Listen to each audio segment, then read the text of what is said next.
Good afternoon. I'd like to call to order this meeting of the Pitt County Department of Social Services Board of Directors. This Tuesday, June the 14th, 2022. And what we do is we open our meeting with a minute of silence or silent prayer, silent meditation. So thank you.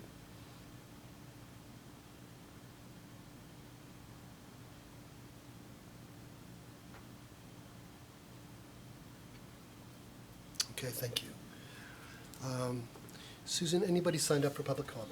No, sir. No public comment for today. So I'm going to look for a, I guess we don't have a revision of today's agenda, but I'm just going to make an announcement. We have a little bit of switch. Two of our speakers. I think Joy is going to go first today. So not quite yet. Let me get into it. And Cynthia Ross is going to go second, just so we can kind of accommodate some schedules here. So I just wanted to make that announcement. So with that being said, could I have a motion to approve today's agenda? So moved, Mr. Chair. And could I have a second? Second. All those in favor say aye. Aye. Okay, in your packet, you had a copy of multiple minutes or some minutes, I think, or minutes. I just signed a number of different minutes, so if you've had an opportunity to review those and there's no correction, if I could have a motion to approve. Move approval as distributed. Thank you, and a second. Second. Okay, all those in favor say aye. Aye. And again, we have one board member not present today, and, Mr. Chairman, yes, I would like for us to excuse Ms. Catherine. thank you. Duly noted, I think that's, I don't know that we need to take a motion. Oh, that's what we do? We usually vote on it. Okay, we vote, okay. So all those in favor? Could I have a second to that, rather? Did you get a second? Well, we don't have the school, that may want to count it. No, you're good. All those in favor say aye? Aye. Did we get a Thank you second? for doing that, Commissioner. Thank you. So first on our agenda, a little bit of a tradition here. We started probably a year ago or a little bit longer than that in terms of recognition of new hires and retirees. Oh, yeah. So Dr. Frazier, I'm going to let you do the introductions here. Yay! We like new hires. We like new hires, definitely. Yes. Last month, Mary Taylor, are you here? Please come up front. She was hired last month, Okay? but she wasn't here. So the board will ask you to say your name, a little bit about yourself and your program. Right there. And this is real low pressure. This is just so we can meet you and welcome you. So you can tell us what you'd like and maybe what unit you're working in and when you started, and anything else you'd like to share with us. Mr. Chairman. Yes, ma'am. If she feel comfortable, I'd like to see her take a mask so I know her. Will you please? Oh, there you go. Thank you. You want me to leave it out? Well, It's up to you. it's up to you as far as that. If you wanna leave it These on, are you can. televised meetings. Okay. Okay? You're fine. Okay? My name is Mary Taylor. I work in adult services. I'm a social worker too for in-home services. I started on May the 2nd, and I'm loving it so far. Good. I'm from Falkland, North Carolina, which is a little bit up the road. I came from mental health and substance abuse. So I graduated from Shaw University, and I live right here in Greenville. I have 3 adult children, and I guess that's perfect. Welcome. and- Welcome. and Welcome. Thank you. Thank you very much. That was perfect. Keisha Lane. Keisha? Yes.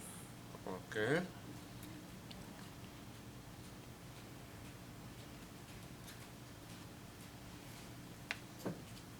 Hello, Hi. my name is Keisha Lane. I am an APS worker for Adult Services here in Pitt County. I'm a former employee from Craven County, where I did APS and Guardianship. Been a social worker since I graduated from ECU in 1999. I started out at Edgecombe County, moved to New York and did adult ACS is what they call it. ACS. Administration for Children's Services. So my career started in children. Several jobs in New York dealing with adults, mental health, microclients, and here I am. Thank you very You're much. welcome. Pleased to have you. Thank you. Welcome. Okay. Angelia Adams? I don't see her. Okay. Misty Butler?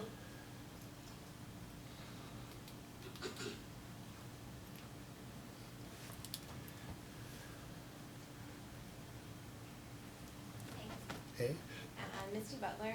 I started working here in 2016, so I was working in 911. So I've just moved up to DSS as an office assistant to Donata and Tammy Lewis. And so far I'm enjoying it. Okay. welcome. Welcome. Thanks. Jackie Freeman? I don't see her. Charles Williamson?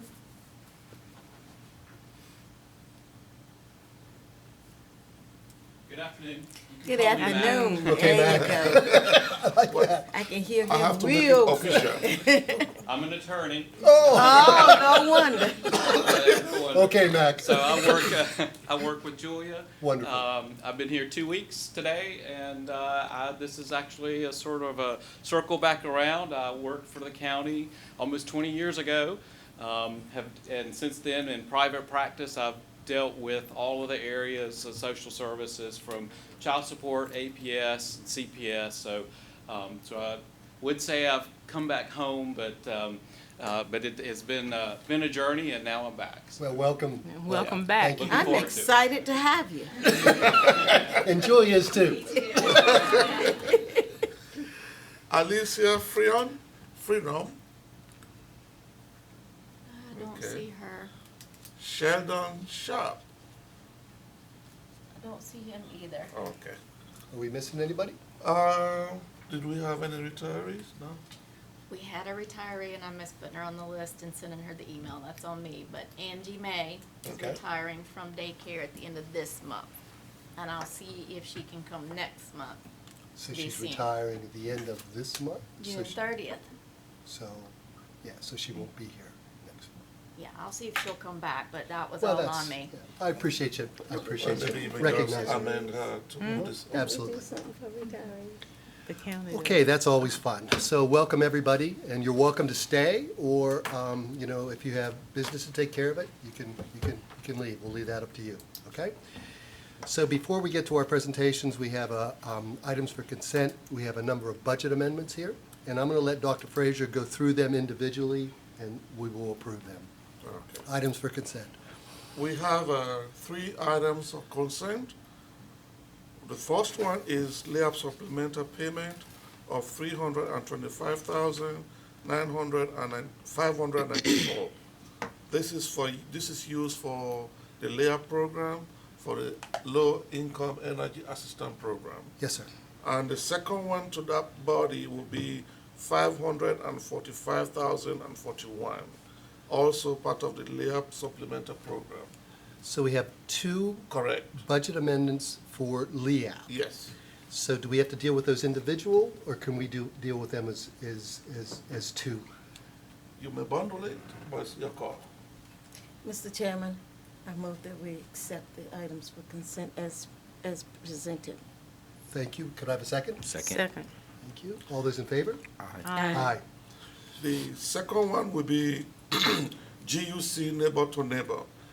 We have 17,400 from GUC. This money is used for people who don't qualify for the regular LEA program for the income energy assistance. Now, that means that they can, if I don't qualify, If I you can don't- yes. apply and Correct. and I'm in hardship and I Correct. can get it, Yes. okay. Move approval, Mr. Chairman. A second, please. Second. All those in favor say aye. Aye. Thank you very much. Easy. I'd like to ask a question about all 3. Yes, ma'am. Does it mean that we will go back and pick up some of those that we denied? Is this year's budget or next year's budget? Good question. This one, both of these are going to be in this year's budget. Thank you. So if we have residents out there who did not, who applied for LEAP or need some assistance with energy, we can go back and pull them in?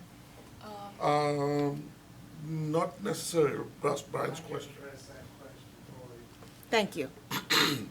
The LEAP program has ended, but we still have crisis intervention program funds available for cooling now. So those funds are available, and citizens can apply for that program if they need assistance now. Thank you, Brian. Any other questions for our group? No, I just want to make sure because I do know that there were some people who did not qualify in the past. Okay. And so that means that they can go down to social services and apply for this. But I also know that the County of the Aging usually helps seniors. Okay. And I'm sure. We're going to hear about that in a minute. I hope we do, because, Okay. Thank you. okay, thank you. GUC funds are only for GUC customers. So don't come if you in Edgecombe County and Dominion. Well, you can apply for our SIP program, but not the. Thank you very much. Yep. Now, we have GUC in Bethel for water, but we don't have GUC in Bethel for energy. So that means that Dominion, you can't apply for this for Dominion, right? Yes, correct. I just want to make sure. Thank you for that clarification, Commissioner. Okay, items for report. We have a guest today, and I guess we started this a while ago in terms of inviting community partners in to learn about them, and we have Mr. Rich Zeck, the Executive Director of Council on Aging. So, Rich, you want to step up and welcome? I thought you were changing the order. I think the memo that I had was to change. Julia, you sent an email saying you were going before Cynthia? Yes, And that's Rich still was correct? first on the agenda. Yeah, You- okay. Does that work for you in terms of time frame? Okay, Okay. yep. Sorry, Rich. That's all right. Good afternoon. Good I am Rich afternoon. with the Council on Aging, and today I'm here to tell you and to give you an update on seniors across Pitt County. Number one, they are aging, and number two, they're vibrant. I have a little something that I would like you to watch before I begin. Thank you.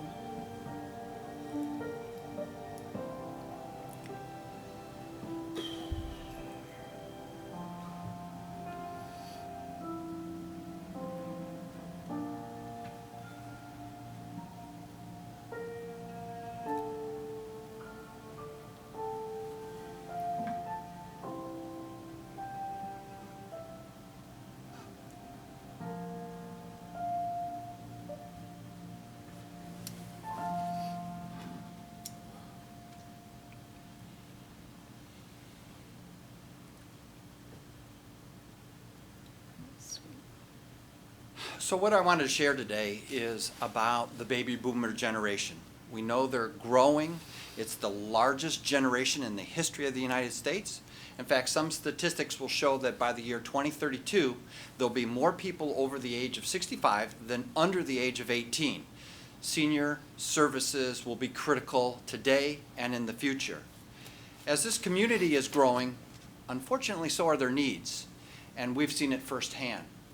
Being in Pitt County since 1975, we've grown a lot of experience, a lot of knowledge dealing with seniors across the community. One of the things that I want to share with today is an overview of the many programs and services that the Council on Aging offers. To this day, we still have people who are unfamiliar with us, understand what we do and how we do it, so I wanted to give a little bit of an update today, or a refresher course for some people on who we are. We are a nonprofit, a 501c3 located on County Home Road. We have 4 main core programs that really is the basis of what the Council on Aging is all about. Number 1 is nutritional services. Many people know that as the Meals on Wheels program. This year, which our fiscal year ends the same as a lot of people, is June 30th. On June 30th will be the single largest year of serving home-delivered meals ever. We are anticipating 103,000 meals will have been served out of the county home location. Last year, we did about 95,000 meals, so we have exponentially continued to grow year after year of feeding people. there is a process, an assessment process for people who are nutritionally deprived, food insecure, or just downright hungry. And that list continues to grow in our community. So one of our core programs is nutritional services. That includes home-delivered meals, congregate meals. We have 6 congregate meal sites across Pitt County. In fact, we just added our 6th location for the first time in 17 years in the heart of West Greenville, which is one of our greatest needs areas. Our second pillar of who we are is our aging services. Our aging services provides information, resources, and referrals directly related to aging across Pitt County. One of the interesting things about aging services in our community is 7 years ago, the average person who contacted the Council on Aging was 74 years old, which makes sense because older adults are the ones needing our services. As of December 31st, 2021, so just 6 months ago, the average age contacting the Council on Aging is 47 years old. We do not serve people under 60 years old. What's happening is we're able to connect to the people we cannot connect to. Finding seniors who live in rural, isolated areas is very hard for us, but we can reach their children, their grandchildren, nieces, nephews through social media. Social media has been the biggest boom to aging here in Pitt County. That's how they're finding out about us. So we found a different way to try to address the needs of our community, and that's through the people who actually love and care for the people who actually need our services. Like many older adults, pride and ego is a huge obstacle for us because they don't want help. And so it's their children who helps them to realize they do need help and we are there for them. So referrals are a big deal, and that's how a lot we interact with DSS is through the referral process. You can go online for pittcoa.com and get a referral form, and that referral comes directly to us and we're directly in contact with the client. So we do that with many resources across Pitt County, including Vidant, Physicians East, and so on and so forth, of referring older adults directly with us with all the necessary information. So we have nutritional services, we have aging services. Our third pillar is Medicare. Medicare counseling is not for the timid. We have people who come to us who have 2 PhDs who find Medicare very complicated. So imagine if you're someone who has barely or never even graduated, who have comprehension skills trying to understand Medicare. Recent statistics that have just come out, and there'll be a press release soon, Pitt County, right here in Pitt County, out of 100 counties, we were the 2nd largest saving community in the state of North Carolina. We're saving people in Pitt County real money. And why that is important is that many of our seniors live on fixed incomes. And if you're paying too much for prescription drug costs, those costs are going unnecessarily to drugs that really should be going for food, for utilities, whatever the case may be. So Medicare counseling is huge right here in Pitt County through the services that we offer.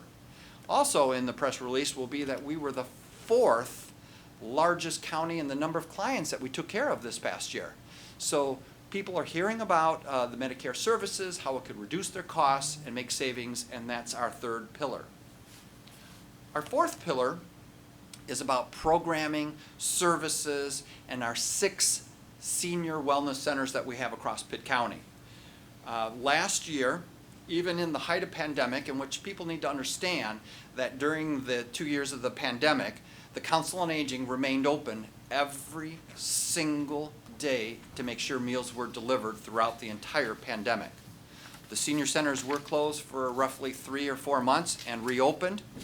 We are currently have participation at almost 30% more than pre-pandemic levels. The pandemic put a lot of stress and strain on the seniors across Pitt County, and we were there to offer them an alternative and a safe and healthy environment. And so our fourth pillar of programming and services continues to grow and expand beyond whatever we could have imagined. This last year, we also opened up an expansion to our existing facility so that we're able to serve more people out of the county home facility. So our greatest needs as we look forward is really about volunteers and people participating in the process. We are feeding nearly 400 people a day, Monday through Friday. 400 people. And as most people know, the poverty level in round numbers is $13,000 a year. So the 400 people that we serve, average income is about $8,200. We're not even close to poverty in the people that are hungry in Pitt County. We have roughly about 100 people on the waiting list who are hungry and need to be fed. But all the dollars in the world won't help that if we don't have volunteers. So volunteers is a continual need in our community. And as the summer comes, we have a lot of people that do summertime activities, and volunteering isn't one of them. So summertime is usually a time of need for volunteers in our community, and the Council on Aging offers a great rewards program to come and volunteer, either to deliver food or participate in our senior centers. And the reward is heart time. We offer heart time for people to give their heart back into the community that they will receive tenfold back. And that is what is happening at the Council on Aging. I would encourage people who need more information to look us up at pittcoa.com. We're on Facebook, Instagram, all the kid kind of social media platforms, as well as you can call us at 752-1717, and that number again is 752-1717. Thank you. Thank you very much. Very good.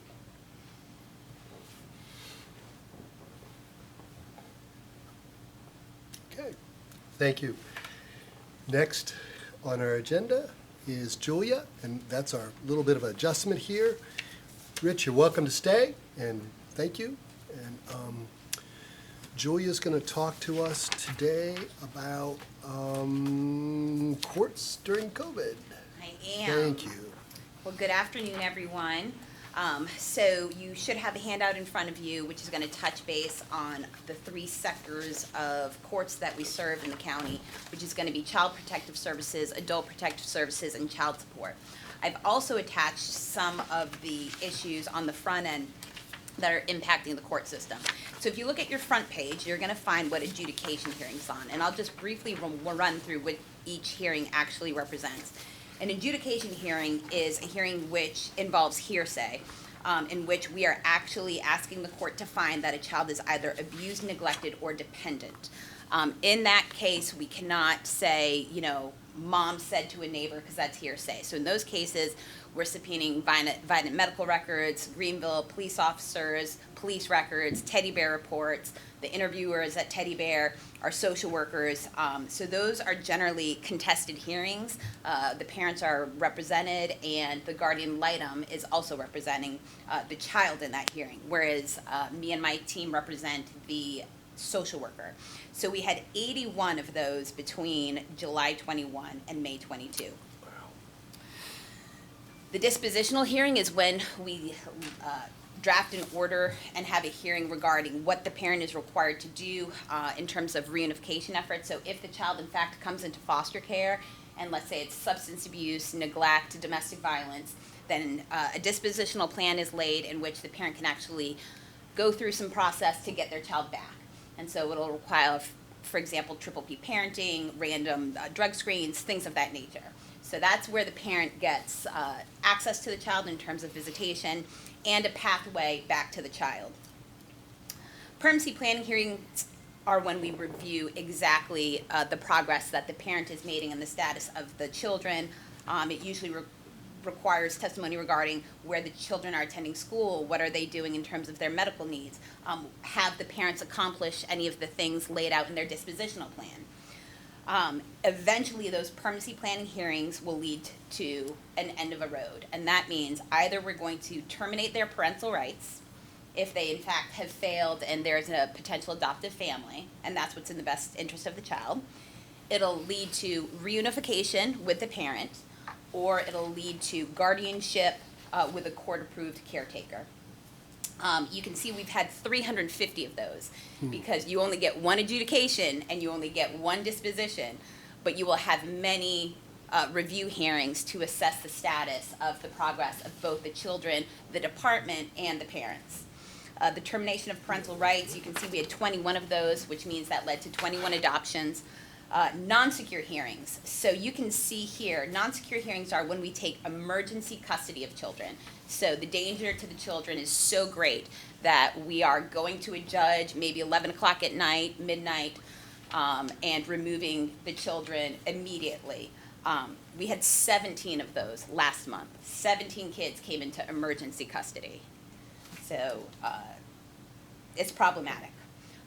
Review hearings, for example, if we feel mom deserves more visitation, or if we want her to submit to random drug screens and it wasn't previously ordered, those are motion for reviews. And I just wanted to point out the number of abuse cases specifically. There was 18 abuse cases in 11 months. And that's 18 cases in which we had to actually prove physical or sexual abuse. And then we have when those orders get appealed. And you can see we have a list of those that have to be litigated. It might require oral arguments, or it may just be briefs written by appellate attorneys, including from the department. So if you turn your page, that's what's happening on the surface. That's what you see in terms of courtroom. But what's happening behind the scenes? How are we getting here? So I wanted to review cases that are out of compliance. And so these are cases where investigations have exceeded 90 days, where temporary safety placement. So if you all are a bit familiar with what happened in Cherokee County, effectively what happened was there was a document which was drafted, which social workers were using, that placed children without any representation to the parents in the homes of neighbors and friends and grandparents. And those children were, a lot of the times, never found again. And so eventually what happened was a father said, no, I'm not going to sign this document and you can take me to court. And when he discussed it with his parent attorney, and the parent attorney found out what was happening, he brought it to the judge's attention. And since then, there's been a massive lawsuit. The director, the attorney are facing criminal charges, and there's a multi-million-dollar settlement that was just made with the parents who lost their children during that process. Why is that important for us? Well, we don't use that, so don't worry. But there is temporary safety placements. And what temporary safety placements are, let's say a child is born at the hospital positive for methamphetamines, and we know the baby can't go back with mom because she's using drugs and used drugs during the pregnancy. What she may have some parents that are appropriate. And so what we have to do is put in a temporary safety placement. That's if you're not going to file a petition and get to court. Let's say she's 19 years old, she's had substance abuse, she's willing to get treatment. And so we say, okay, mom, you can place the child with your parents. What's happening in temporary safety placements that we have to be especially mindful of, given the events in Cherokee County, is that they have to be temporary. And so if we are not providing services to that mom, if we are not checking with Pride if she's making progress on her mental health, if we are not administering those random drug screens, if we're not coordinating her to go to triple P parenting and things of that nature, and we are leaving these kids with the grandparents for 4 months and 5 months and 10 months and 11 months, we are now circumventing her constitutional right to parent without representation. So that's problem one. Realistically, problem two is this child is bonding to the grandparents as parents. And so there is both policy and law in effect to prevent that from happening. However, as a result of a lack of staff and challenges internally, we do have some cases where it is exceeding my comfort level regarding temporary safety placements. And so long ago, I established a routine where every unit, which means investigations where those cases are not being substantiated or unsubstantiated within 90 days, in-home services, that's the temporary safety placements we're talking about, and permanency planning, which is foster care for children who are in our care for longer than 12 months. They come and they staff with me. And if you look at the numbers, one investigation unit all by itself has 160 cases that are out of compliance. And that doesn't necessarily mean that the kids are in danger, but the problem is if we are not closing these cases, we're the government and we're intruding in these people's lives. And they have a right to either representation or a right to live in peace with our intrusion. And so, not only that, but also it makes it very, very difficult to litigate cases. If we say, oh, a year ago, judge, an incident happened, and since that time, we haven't really provided meaningful, we didn't substantiate, we didn't unsubstantiate.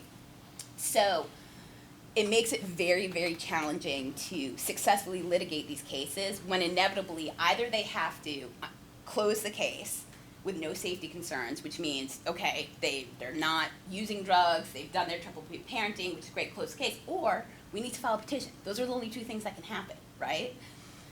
So I meet with the 3 teams, which takes an extensive amount of time, as you can see, based on the numbers, to evaluate what they're doing to come into compliance with their timeframes and with the making their contacts with the parents and closing it.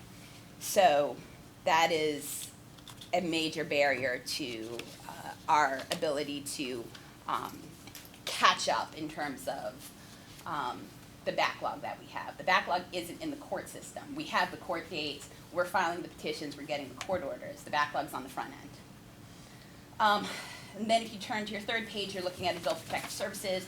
So I meet with the Adult Protective Services team every Wednesday.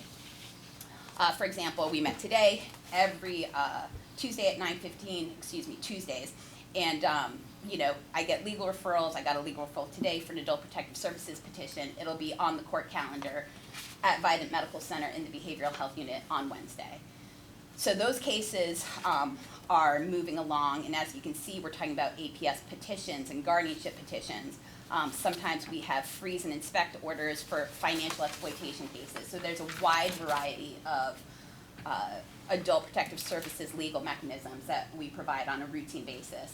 And we're also in court with that pretty much weekly. You can also see we serve as general guardian and guardian of the estate for a number of cases in order to protect people's assets.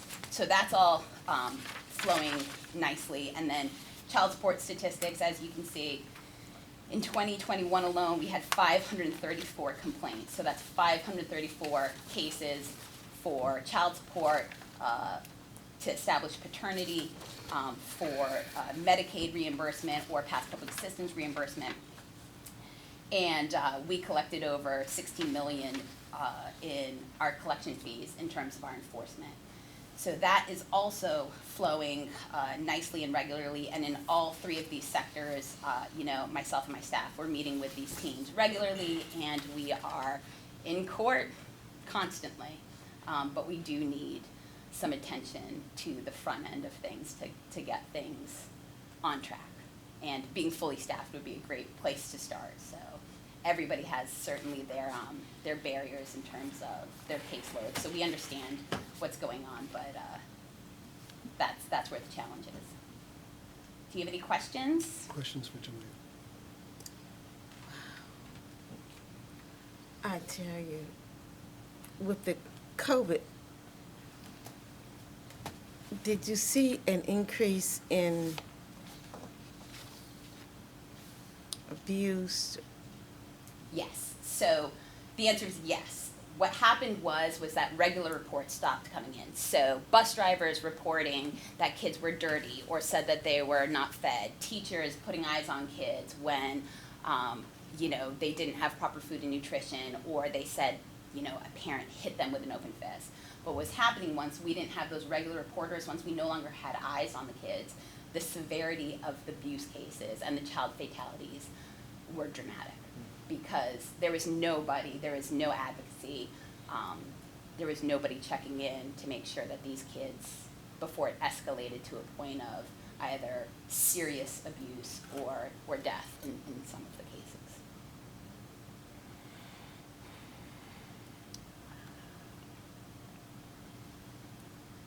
Other questions? So I'm pleased, Julia, that there's a kind of there's a process where you work together and you're able to monitor and provide feedback and identify, and to me that just sounds healthy in terms of things. And but I understand the challenge in terms of things. It's sad. Yeah. But how many people you have on your staff? I only have currently myself and one other full-time attorney, effectively 3.5, and we had put in that request for that half-time increase, and unfortunately, that did not get approved in the budget. Now, you work for DSS, Yes, ma'am. 14 years. and you have to work with the court system too? Every petition I file, complaint I file, me and my team, we go to court every single week on it. Now, do you have a specific judge or specific DA or? No, we have the rotating district court judges, Judge Brady, Judge DeSoto, Judge Hazelton, Judge Teague, and Judge Mario Perez. So we will get one of our 5 district court judges, who we've of course come to know very well over the course of the years. But who gets assigned to our court is up to Judge Brady, because he's the chief judge. And he rotates his judges, because child welfare court, I mean, there's a lot of burnout, and it's hard to keep even a judge in there constantly without it impacting their mental health. That can be very taxing. Absolutely. That can be very taxing. And you don't get the same judge. Correct. And that can be very taxing. And I do want to add that the social workers are very receptive at our staffing. So for example, today I had a staffing with in-home services, and the question is, are you going to close the case? Because at this point, a report's been made, or maybe 2 or 3 or 4 reports have come in, and it's been substantiated by investigations, okay? So they substantiate for improper supervision and maybe some neglect, and they put a TSP in place, and they say, look, mom's done the drug screens, and they're all negative, mom's done the triple P parenting, but we can't find dad. So I just want to be clear that, they have this checklist they have to go through in order to close the case. And you certainly can't file a petition until you've made all efforts. So they say, oh, I can't find dad, what do I do? And then we say, okay, well, let's brainstorm. Is he in jail? Have we checked the records, the jail records? Have we done a nationwide search for him? Or, for example, they say, the child's been with grandma and grandpa, and now both parents are gone. Well, in order for us to file a petition, we have to have service, right? No idea where the parents are. But in order for them to close their case, they have to make those collateral contacts with the parents. So I want to be very fair that this isn't a lack of caring on the side of the social worker. This isn't there's a lot of barriers in place, and they have an enormous caseload, huge. So for them to be able to go through that checklist in each and every case, while their caseload, I mean, as you can see, 17 emergency custodies just last month. How many people we have in that department? Tammy, how many people in investigations currently? I have 7 assessment staff that are in rotation getting reports. And we've talked, if you look at, 13 positions. so they have 7 out of 13 that are filled, and we've talked about the challenges in terms of recruitment and sustainability in terms of those positions, and we have challenges. No, they burn out. They're burned out, absolutely. Yeah. So I just, everybody's working extraordinarily hard. I know Dr. Frazier is working extraordinarily hard to make us competitive with other counties, with the flexible work schedule and things of that nature. I mean, in Wake County and in comparable counties, you have, it's hard to recruit social workers when other counties are offering, the same amount of money, maybe a little more money, and not the work-life balance that we The were challenges offering. that we're So, presenting. to his credit, he's been working really hard to make us more appealable. He's been making a lot of challenges to make the culture of our workplace a lot more family-friendly, to recruit great social workers, which happen to be a lot of women. A lot of women are, excellent social workers, which isn't to say men aren't, but myself, I have 3 children. I asked to go first today because I have to get my daughter from Rose's Gymnastics by 5:30, or I get fined $5 for every 15 minutes. So, I mean, these things I'll help you matter. out, Julia. Yeah, representation matters. So I think we're moving in the right direction, but I do want you to be very aware because, for example, if we have a child fatality, let's just say, for example, a child is hit by a train, okay? If we got a report on December 1 for improper care and supervision, child was out late at night, child's a 15-year-old, And we start assessing in December. And we don't really get a chance to go back to the house again to assess for safety, or we don't get a chance to make collateral contacts with the medical providers, making sure he's going to his doctor's appointment. If that child, 6-7 months later, gets hit by a train, that's a child fatality. That's ours. That's our child fatality now. Even if it has nothing to do with the original allegations that triggered the investigation. And that's why it's so important to close these cases or file a petition. In addition to, again, the constitutional rights, which based on Cherokee, I mean, we always have to remember that those constitutional rights, I mean, you don't do like a DSS worker knocking on your door at 10 o'clock at night doing a pop-in visit or asking you to pee in a cup from an allegation that happened 6 months ago, right? I mean, these things, I mean, people are entitled to constitutional protections. So these are all the things that are at play. I'm just sitting up here thinking about you pop up to someone's door to check on them, and it's already a situation. There's a lot of, there's not much love in this world. That's how I'm gonna put it like that. That's right. Nowadays. Right. So, do you go out in group? You go out in pairs? I mean, you don't go by yourself. Well, when they're removing children in emergency situations, that's when the danger's heightened. And so, for example, we had a case where a father barricaded his children and him in a home, and he had a known gun record. And so, and with gun charges and things of that nature. So in that case, you know, it's the middle of the night. I called the city attorney. We got law enforcement out there, but we also didn't want to escalate the situation. So my social workers sat in the car and waited till the morning until he walked his dog.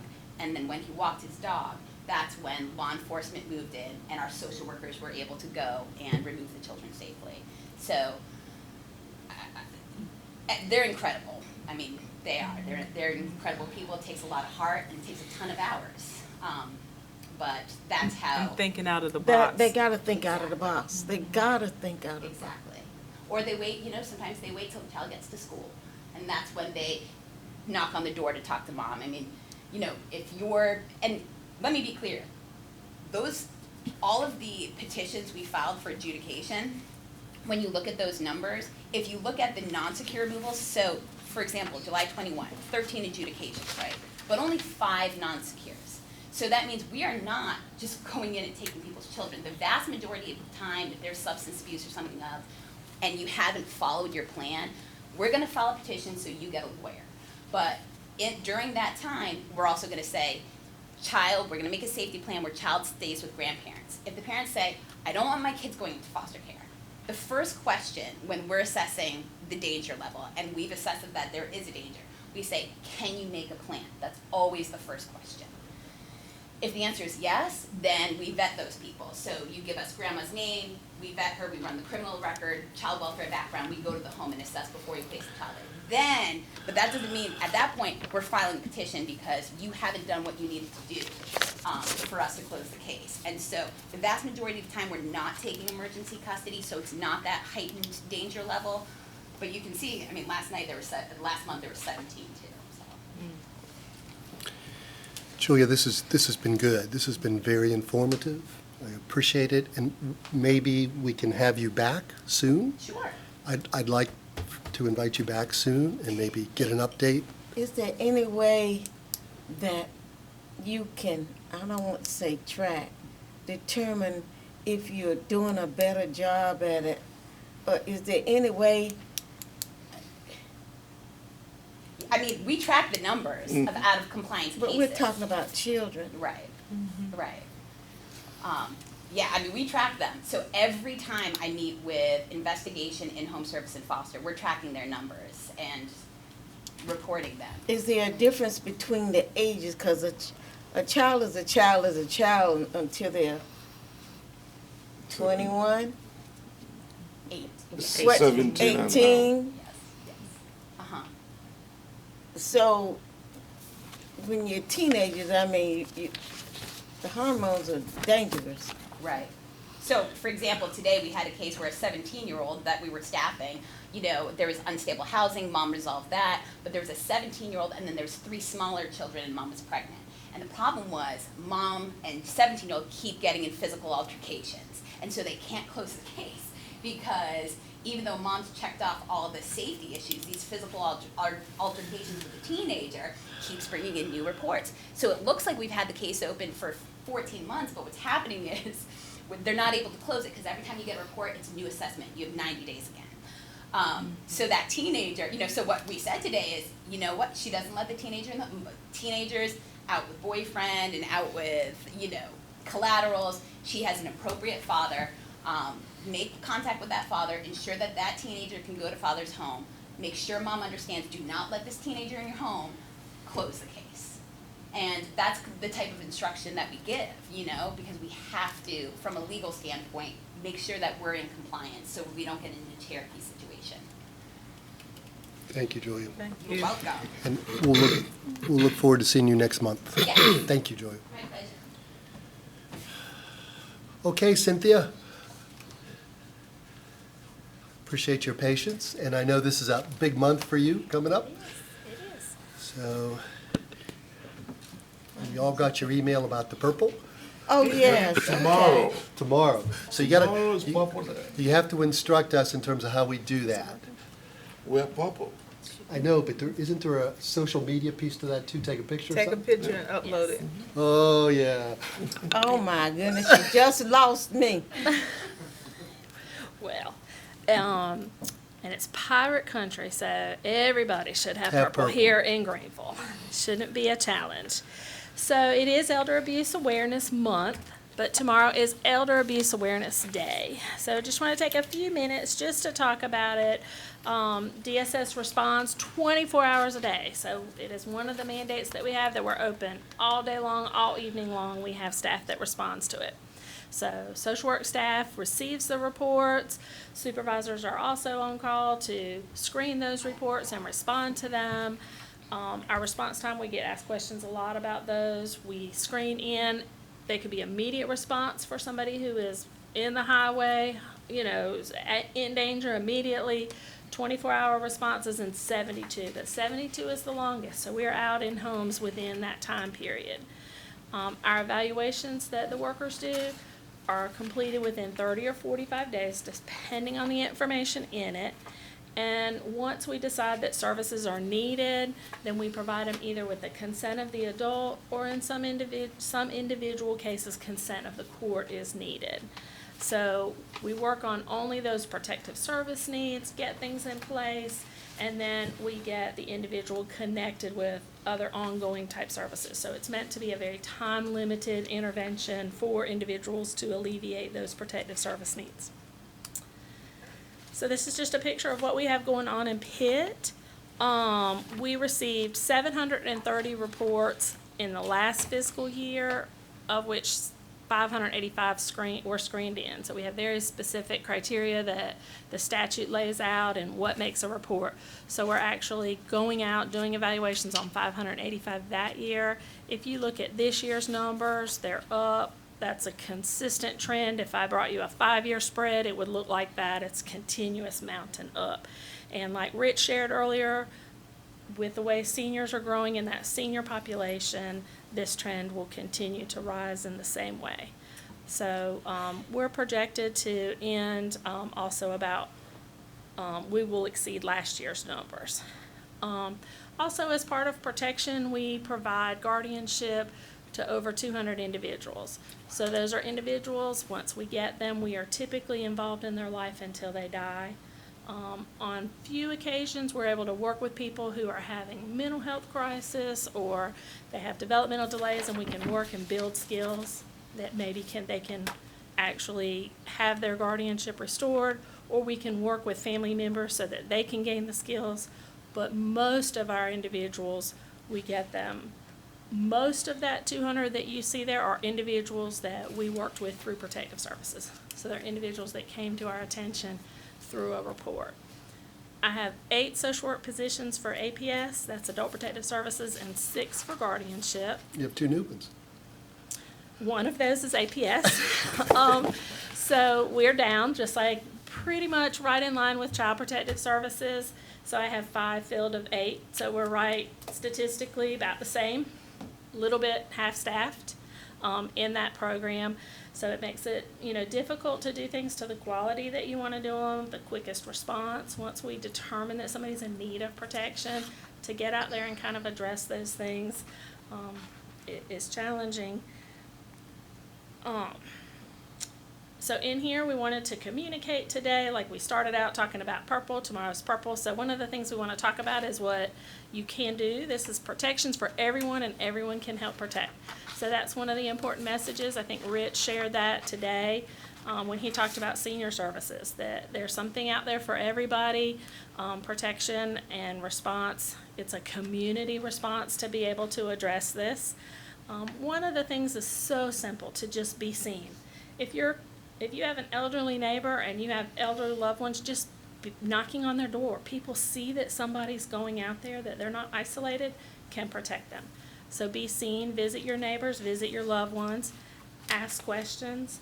You can get that established relationship with neighbors where just the fact that you say hi to them, you wave every day, you ask them about their plants, opens the window for them to share when something's going on with them. So ask questions. Sometimes we get in that we don't want to invade somebody's privacy, but people who are isolated need to know that there's somebody out there who's interested in them.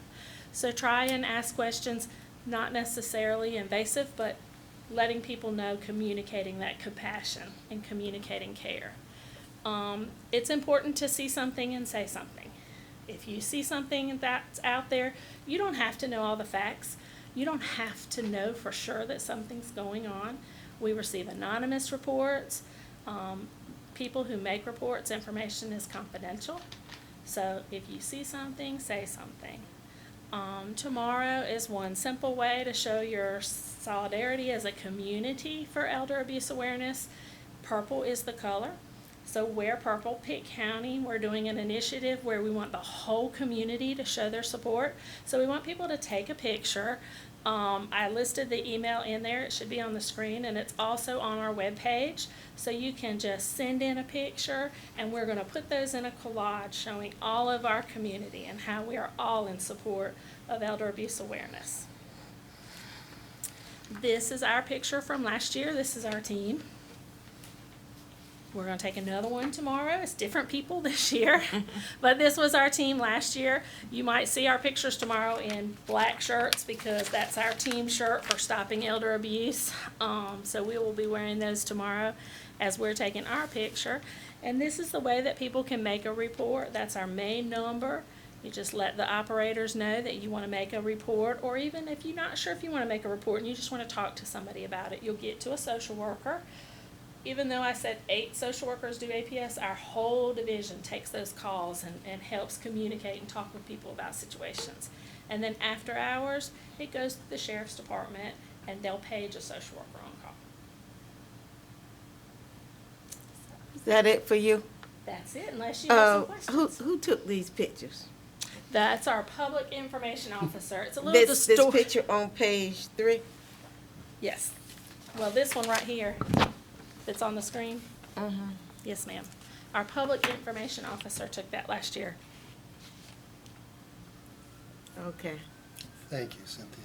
Thank you. Thank you. I'm going to do my best to take a picture in purple tomorrow and send it to you. You can't find one, find you an ECU game one from one day. It's all, we're all one nation. Just send it in as your support. Thank you for what you so, do, Cynthia. Thank you. Yep. Okay, we're kind of running with time here today. Dr. Frazier's you have a copy of the strategic plan? And Yes. the team has been working on this, so Dr. Frazier's going to update us on the strategic plan. So I'm very grateful to the team to report that we have accepted the 2022-2027 strategic plan. It's comprehensive, and we have a scorecard that goes along this document. This is just for information and for you to track and see where we are. This will be reported every 6 months or every annual report to the board on where we are with stuff. and hopefully, if I'm still here, then that will be that will be easy. So that will be reported where we are with stuff. So we will be hearing every 6 months in Every terms of 6 progress. months or every year. Yes. Okay. I want to thank Dr. Frazier and the staff for putting this together, and it's a benchmark document that we can track. And,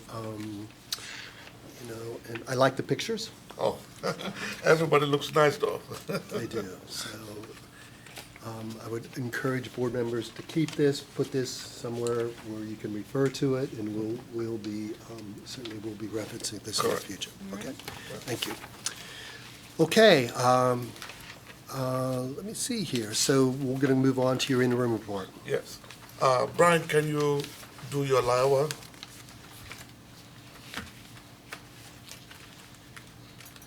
All right, the low-income household water assistance program is still ongoing. We still have funds for the program. As of May 31st, we still had $162,862 remaining. Since the program began December 1st, we have approved 573 households to assist with water needs. And Ms. Perkins, you spoke earlier about the water being provided to Bethel through Greenville Utilities. Of course, those folks in that area can also apply because that's what the program is intended to assist with. So even though they have a different electrical provider, they could apply for this water through Greenville Utilities, and then if they needed assistance through the cooling assistance through the crisis intervention program, even though they're with Dominion, they could apply for the crisis intervention program for that. Is there a form? Is there a form for that? Yes. How do they We have the access? applications at the Human Services Center. They can also call us about the water program at 902-1352, 252-902-1352. And the SIP application for the electric and the water program application are also at epass.nc.gov. So people that have computer access and want to apply online can go right online and apply through that That's website. EPASS? epass. EPASS? epass.nc.gov. That has the crisis program for cooling assistance now, and also the water application is also there. Okay. Any other And they questions? can complete it and send it to you? They can do it online, electronically. If they want to come in and just fill out one on paper, we have those available at the desk. Or they can call that number that I just gave, and we'll send them an application for the water program. And so if they get the physical one, they send it to you? They send it to the DSS address, 203 Government Circle, Greenville. Okay. Or they can bring it in and leave it at those that want to stop by and just leave it. I like to get a batch of them. Right. Thank you. Because in the outrunning areas, in the rural areas, when you all live in the wonderful town of municipalities that you can get all these technologies going, it's not like that when you're in the outlining areas, in the rural areas. If it rains, you might miss a lot. So if they need assistance, if they'll just call that number, we'll assist them with whichever portal they Well, I want like to to use get to apply. a batch. Okay, thank you. Thank you. Thank you, Brian. Appreciate that. I am also very happy to report, amidst all of this, that we met and surpassed our Medicaid processing by another 1 more percent, at 94%. And this is very good news. We have maintained it for the last 3 months. I want to thank Brian and your team, and I want to tell them that the board accepts and recommends that you say hi to them and tell them that we appreciate them very much. Please do, Brian. Yeah. Susan, just for a brief status of personnel, Susan will be transitioning Oh, Susan. to another unit as of the end of this month. Yep. I have a week and a half. I'll be So- in another area. Yeah. Oh, my. That's the general reaction. La-di-da. Susan. So you're gonna be in, I'll be over at county legal. Legal department. Okay. she'll still be in Pitt County. I will still be a Government. Pitt County government employee, just a different agency inside Pitt County government. Don't make me think you're trying to dump So- the county. So let me ask, so we could never replace Susan? No. That's a big no. So are we recruiting, or what are we doing with this? Yes, we are recruiting. We have already in discussion to post that It will go out Thursday. And that position will be reclassified such that it serves at, Susan has been doing a whole lot. And It's in changed. I know many that. parts. So a new person cannot just come in and be another Susan. So there's going to be like at least 3 people doing the Susan now job. So we are looking at that very closely to see how best we can recruit for that position. It has changed a great deal since Yeah. I've been on the board. Yeah. Yeah. But it was actually a combination of 2 positions back in the beginning. Yeah. It does feel like a 3-person position some days. We appreciate you, Susan. As I told you, we hate to see you leave, but please keep your phone open. Our doors and our windows are open. If you ever want to come back, let us know. All right, thank you. I Okay. appreciate it. Thank you for your service Absolutely. and your help. Thank you. And for a brief personnel information, the county manager and her team met with us for the new 4-day work week program.